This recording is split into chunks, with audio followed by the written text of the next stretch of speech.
안녕하세요 여러분, 집콕 프로젝트의 집콕요정 하경입니다. 자, 오늘 직생활 장려 방송은 어떤 이야기를 다루냐면요, 저희가 계속해서 돈을 잘 벌기, 잘 모으는 방법은 했지만 어떻게 어디다가 써야 하는지에 대해서는 이야기를 제대로 나눠본 적이 없는 것 같아요. 그래서 오늘은 똑똑하고 예쁘신 박사님과 함께 어떻게 어디에 쓸지를 한번 알아보도록 하겠습니다. 제 옆에는 박사님 나와 계십니다. 안녕하세요. 저는 서울대학교 소비트렌드 분석센터 연구위원 이수진입니다. 네, 반갑습니다.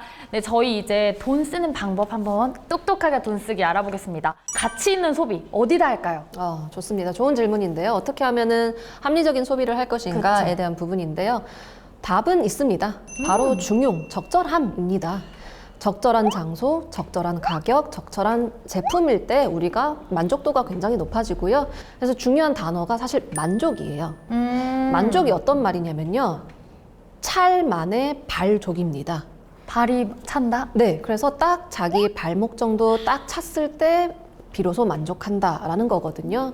그러니까 소비를 통해서 너무 내가 어떤 100% 뭔가 달성해야겠다라는 것보다는 적절히 내 발을 담글 수 있는 정도로 효용을 딱 추구한다면은 굉장히 좋은 소비가 되겠죠. 그리고 그것을 위해서는 사실 트렌드를 파악하는 것이 굉장히 좋은 방법이라고 저는 생각합니다. 약간 과하지도 않게, 그렇다고 너무 부족하지도 네, 않게. 맞습니다. 근데 그게 진짜 어렵잖아요. 그리고 어떻게 보면은 값비싼 뭔가 브랜드 제품 이런 거 말고 갖기 어려운 제품을 어떻게 얻느냐가 소비의 약간 핵심으로 자리 잡고 있는 것 같아요. 진짜 막 넌 이거 없지? 난 있다? 이게 굉장한 어떻게 보면 핫한 이슈잖아요. 네, 정말 우리 하경 씨가 지적을 잘 해주셨는데 이걸 저희가 득템력이라고 표현을 했습니다.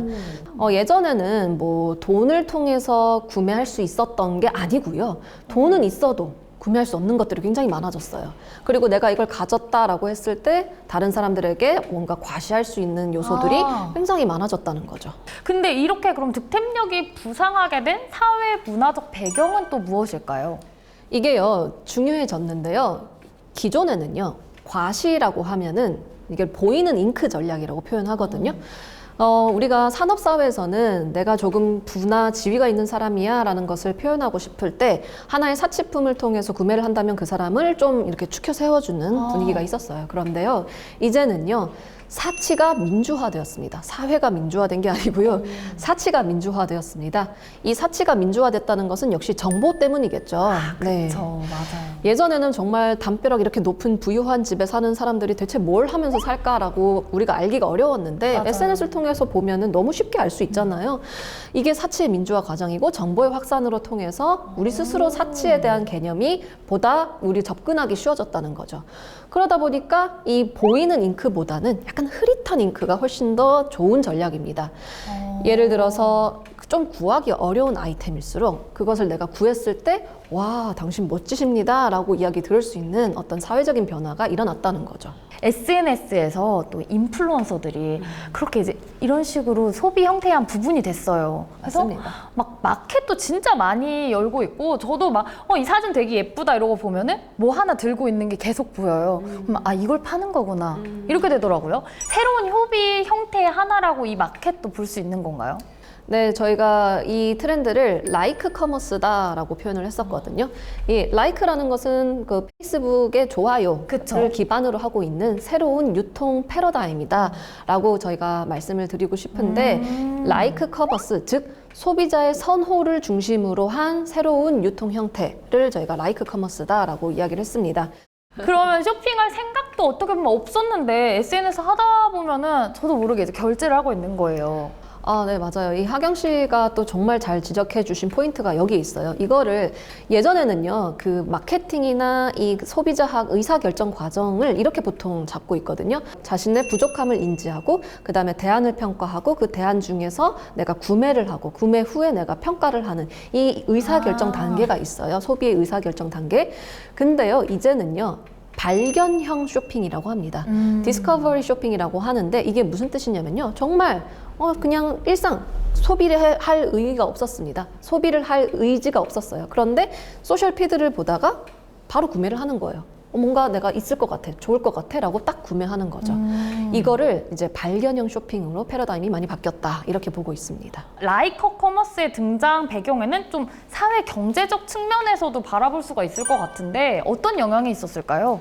저는 이 부분을 좀 강조드리고 싶습니다. 이제요, 개인 비즈니스를 영위하기가 정말 쉬워졌습니다. 예를 들어서요, 제가 수진이잖아요. 네. 수진이라는 이름을 걸고 화장품을 하나 론칭한다고 가정을 해봅시다. 그러면요, 이렇게 돼요.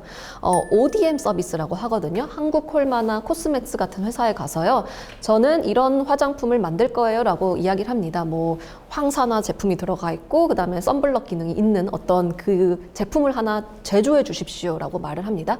자, 화장품을 만들었죠. 그 다음은 어떻게 해야 되죠? 물류센터를 가야 되죠. 그쵸. 예전에는 제조를 하게 되면 자기가 물류센터를 가지고 가는 것이 기본적인 비즈니스 패러다임이었는데 이런 대행 서비스도 굉장히 많아졌어요.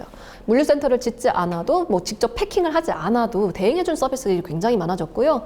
그다음 뿐만 아니라 판매 자체도 예를 들어서 예전에 인터넷 쇼핑 채널을 만들어야 된다 이런 것들이 있었는데 이제는 바로 SNS에 개설을 할 수 있는 거잖아요. 그런 것처럼 개인 비즈니스, 이것을 C2C라고 표현을 하는데요. 이 C2C 비즈니스를 영위하는 것이 정말 쉬워졌어요. 이런 패러다임이 변화가 되면서 이 라이크 커머스가 중요한 게요. 정말 1000명의 팔로워만 있으면 제조부터 시작해서 물류, 그 다음에 유통까지도 내가 다 할 수 있는 정말 쉬워진 세상이다라고 표현하는 것이 사실 라이크 커머스의 핵심입니다. 진짜 소비자 지향형인 것 같은데 그렇다면 지금 저희 잘 쓰는 방법 집콕 프로젝트에서 같이 이야기 나누고 있는데요. 2022년의 소비 트렌드에 대해서 한번 살펴봤어요. 그러면 어떻게 잘 쓰는지도 지금 알았지만 이를 이용해서 돈을 벌 수 있는 약간 비즈니스 모델을 또 고민해 보시는 분들이 있을 텐데 한 말씀 한번. 네. 비즈니스 모델 고민하신 분들에게 저희가 꼭 말씀드릴 수 있는 게 그 내러티브입니다. 자신의 이야기, 자기만의 브랜딩을 잘 구축하십시오라고 합니다. 이것이 굳이 마켓을 하는 사람이 아니어도 내 맞아요. 개인 일상에서 저는 이렇게 생각을 하는데요. 자기가 자석이 되면 됩니다. 자석이 된다라는 것은 매력 있고 사람들이 더 보고 싶고 끌어당기는 힘이 있는 어떤 사람인 거겠죠. 그런 사람은 확실히 자기의 아이덴티티 플러스 이 내러티브, 이걸 저희는 내러티브 자본이라는 또 다른 키워드로 표현을 했지만 이것을 가지고 있는 사람일수록 이 라이크 커머스 시대, 이 나노 사회에서 훨씬 더 자기 비즈니스를 잘 영위할 수 있겠죠. 그래서 이런 비즈니스 모델을 고안하시는 분들은 어떻게 하면은 처음부터 끝까지 일관성 있게 나의 내러티브를 구성할까에 대한 고민을 잘 세우시고 전략을 짠다면은 훨씬 더 좋은 그 성과를 얻으실 것 같습니다. 진짜 좋은 말씀이에요. 진짜 2022년 다가오기 전에 한번 나의 브랜드 마케팅은 어떻게 해볼 수 있을까라는 걸 한번 생각해 보시면 좀 더 2022년에 강하게 나의 강점을 가지고 새로운 새해를 맞을 수 있을 것 같습니다. 그렇다면 마지막으로 우리가 더 강해지기 위해서 이것만큼은 꼭 했으면 좋겠습니다 라고 생각하는 부분 어떤 게 있을까요? 네, 두 번째 시간에 제가 말씀드렸던 이 나노 사회에서요, 아주 파편화돼 있고 개인화돼 있다고 했잖아요. 그런 사회에서 우리가 어떻게 대응해야 될까에 대한 고민을 좀 치열하게 해주셨으면 좋겠는데요. 하이데거라는 철학자가 이런 말을 멋지게 했어요. 낯선 것과의 조우를 통해서 비로소 이성이 시작된다, 이런 말을 하셨거든요. 이게 무슨 말이냐면요, 우리가 일상생활을 영위할 때 자동차를 운전하다가 출퇴근길을 갑니다. 그럼 사실 특별한 생각이 떠오르지 않아요. 매번 가는 길이니까요. 그렇죠. 그런데 갑자기 옆에 건물이 하나 들어왔어요. 그러면은 저건 뭐지? 저기 뭐가 들어갈까? 저기 스타벅스가 들어오려나? 이런 새로운 생각들이 떠오른다, 이런 거거든요. 그러니까요, 제가 이 디지털화 되어 있는 이 사회에서 나만의 필터법을 혹은 에코체인버에 갇히지 말고 좀 다른 사람의, 다른 영역에 있는 사람과 좀 소통도 해보고요.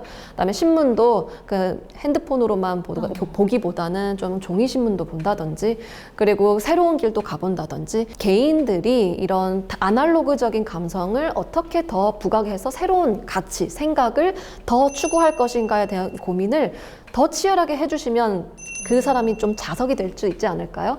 남들과 좀 다르니까요. 그렇죠. 네. 지금 저희는 이수진 박사님과 함께 했던 2022년에 대한 전망 이야기 나눠봤는데요. 박사님이 아까 해주신 말씀처럼 진짜 여러 군데 좀 이렇게 막 흩어져서 지내다 보면은 또 나만의 것이 생길 수 있고 생각이 그냥 단순한 생각이 아니라 하나의 시작이지 않을까라는 생각이 들면서 저희는 또 다음 시간에 집콕너들과 함께 재미있고 유익한 내용으로 찾아뵙도록 하겠습니다. 여러분 지금까지 시청해주셔서 감사합니다. 안녕!